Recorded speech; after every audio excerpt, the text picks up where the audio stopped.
Hello दोस्तों, मेरा नाम है जुनैद और आप देख रहे हो मिस्टीरियस टीवी। आज की इस वीडियो में हम बात करेंगे इस रुए ज़मीन के सबसे कदीम और रवायती शहरों में से एक शहर यरूशलेम, बैतुल मुक़द्दस या जिसको अल कुद्स के नाम से भी जाना जाता है। एक ऐसा शहर है जिसका असर इस दुनिया में होने वाले तमाम बड़े इवेंट्स में यकसा तौर पे माना जाता है। आप क्रूसेड्स के हमला से लेकर पहली जंग अज़ीम, दूसरी जंग अज़ीम तक भी का इस शहर से कोई ना कोई लेना देना समझा जाता है। और आने वाले ज़माने में मुस्तकबिल में जो बैटल ऑफ अर्मगेडोन होगा, जिसको अल-मलहमतुल उस्मा कहते हैं, उसका भी इसी शहर से ही लेना देना होगा। चलिए आज की इस वीडियो में इस शहर के बारे में जानते हैं।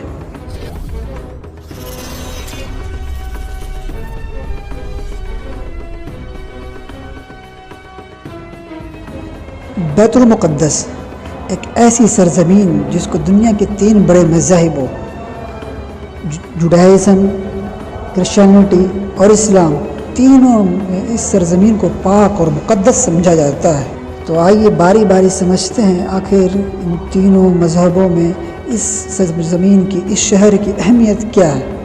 तो सबसे पहले क्रिश्चियनिटी की बात करते हैं। क्रिश्चियनिटी में उनका बिलीफ ये है, उनका मानना है कि ईसा अलैहिस्सलाम की पैदाइश इसी शहर में हुई थी और उन्होंने सारी ज़िंदगी तबलीग भी इसी शहर में की। बाद में उनको जो क्रूसिफिकेशन किया गया वो यहूदियों की वजह से, जो नाफरमान कौम थी यहूदी, उन्होंने ईसा अलैहिस्सलाम को क्रूसिफिकेशन किया, वो भी इसी शहर में हुआ।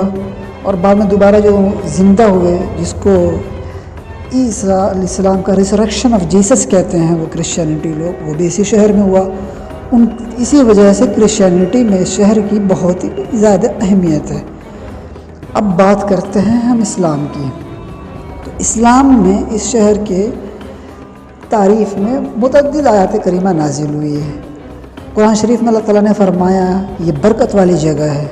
एक और जगह फरमाया कि इस पाक सरज़मीन पे तुम लोग दाखिल हो जाओ। बनी इसराइल को फरमाया इस पाक सरज़मीन में तुम लोग दाखिल हो जाओ।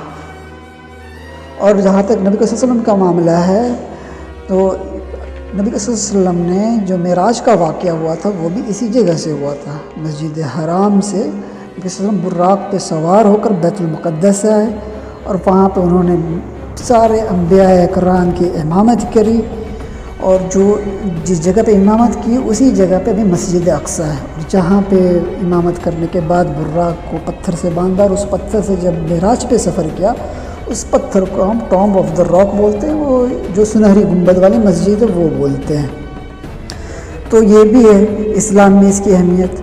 और नबी सल्लल्लाहु अलैहि वसल्लम ने भी फरमाया है, एक हदीस है, वो हदीस का एग्जैक्ट नंबर तो नहीं याद मुझे, लेकिन उस हदीस का मफ़हूम ये है कि दुनिया में आप सिर्फ 3 ही मस्जिद को अपने जहन में रख के सफ़र कर सकते हो।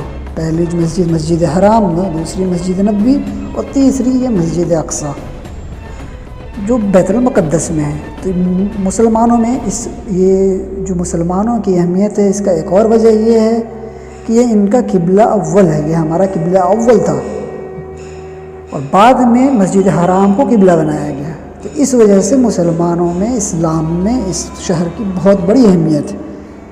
अब बात करते हैं हम यहूदियों की। यहूदियों की अहमियत क्या है इस शहर के बारे में।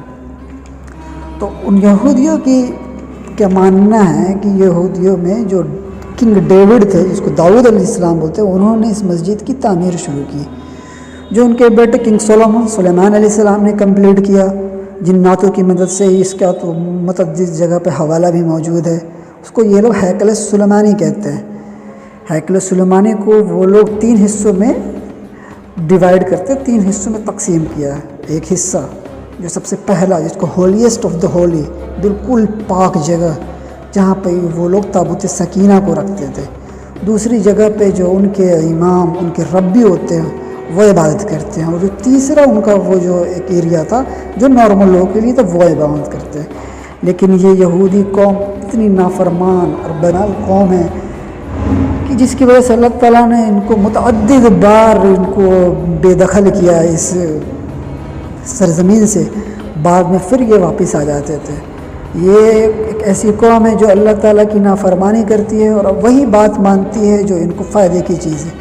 जिसकी सज़ा के तौर पर सबसे पहला हमला जो हुआ था, बख्त नसर बेबीलोन का बादशाह था, انہوں نے وہ حملہ کیا تھا یروشلم کو، اور پوری یروشلم کو تباہ و برباد کر دیا تھا، یہاں تک کہ ہیکل سلیمانی کو بھی تباہ کر دیا تھا۔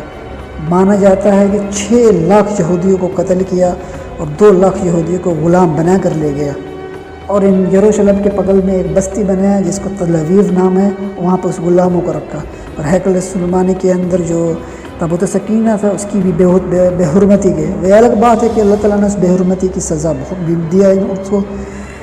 ایران کا بادشاہ سائرس، جس کو ذوالقرنین بادشاہ ہم بولتے ہیں، انہوں نے بخت نصر پہ حملہ کیا اور جتنے یہودی غلام تھے اس کو آزاد کرایا، اور بعد میں مدد بھی کی ہیکل سلیمانی کو بنانے میں۔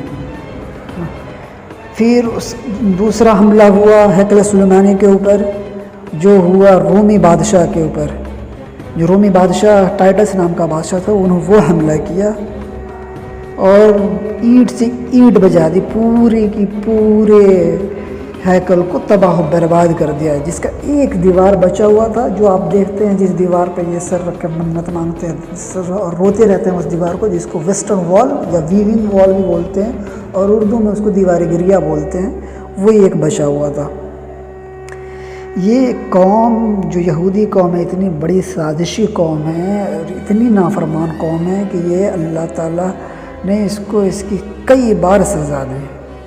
ابھی جو حالیہ معاملہ ہے، جو حالیہ رسا کشی بھی ہو رہی ہے، یہ بھی ان کی سازشی ہے۔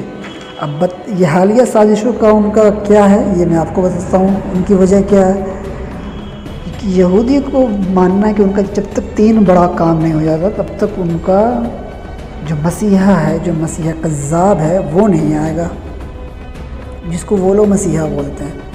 سب سے پہلا کام ہے ان کو مسجد اقصی کو شہید کرنا، اور اسی جگہ پہ ہیکل سلیمانی کا پھر سے تعمیر کرنا۔ ان کا ماننا ہے، ان کی بک میں لکھا ہوا ہے کہ جب تک ہیکل سلیمانی دوبارہ پھر سے تعمیر اسی جگہ پہ نہیں ہو جاتا اور مسجد جس کو مسجد اقصی بولتے ہیں اسی جگہ تعمیر کرنا ہے، اور اس کے اندر تابوت سکینہ کو رکھنا ہے۔ اگر وہ تابوت سکینہ اس جگہ ہوگا تبھی ان کا مسیحا آئے گا اور پھر سے ان کی حکومت ہوگی۔ حالیہ 1967 میں جو گولان کی پہاڑی پہ بھی انہوں نے قبضہ کیا، یہ بھی ان کی وہی سازش کا ایک حصہ ہے، کیونکہ ان کو تیسرا جو بڑا کام ہے وہ گریٹر اسرائیل بنانا ہے۔ ایک اسرائیل کو اتنا بڑا بنانا ہے کہ دنیا کے سارے یہودی اس میں آرام سے آ کے رہ سکے۔ جب سارے یہودی اس میں آئیں گے، مسجد اقصی کی جگہ پہ ہیکل سلیمانی کی تعمیر ہوگی اور اس کے اندر تابوت سکینہ ہوگا، تبھی ان کا مسیحا آئے گا اور ان کی حکومت پوری دنیا پہ ہوگی۔ یہ چاہتے ہیں اور اسی سازش پر یہ آج سے 200 سال سے لگے ہوئے ہیں۔ اور مسلمان آج کے جو ہمارے نا اہل مسلمان ہیں، ان کا دیکھو، ان کی نا اہلی دیکھو، یہ 1.5 ارب مسلمان ہیں جن کے سامنے 1.5 کروڑ ہے صرف یہودی۔ یہ 1.5 ارب مسلمان آج بھی اللہ تعالیٰ سے ابابیل کے لیے دعا کرتے ہیں کہ آیا اللہ تعالیٰ ابابیل کو بھیج میری مدد کرنے کے لیے۔ عملی طور پہ بالکل ناکارہ ہو کے رہ گئے مسلمان۔ اسی وجہ سے وہ ترک کا جو بادشاہ تھا وہ بولتا تھا، اس کا نام نظم الدین تھا، ترک نظم الدین۔ انہوں نے کہا کہ اللہ تعالیٰ اگر ابابیل بھیجیں گے بھی تو آج کے دور کے مسلمان کے اوپر ہی ابابیل کنکڑی مار دے گی ان کی اعمال کو دیکھتے ہوئے۔ ہمارا کام کیا تھا؟ یقین محکم عمل پہ ہم محبت فاتح عالم، یہ کام تھا ہمارا۔ یقین محکم ہے اور عمل کرو۔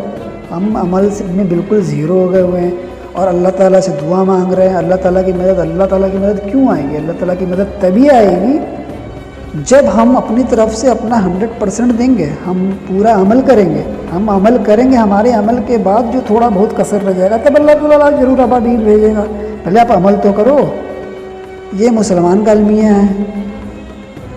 تو چلو یہی ہے آج کی ویڈیو میں، بس اتنا ہی۔ انشاءاللہ پھر اگلے ویڈیو میں ملاقات ہوگی۔ اللہ حافظ۔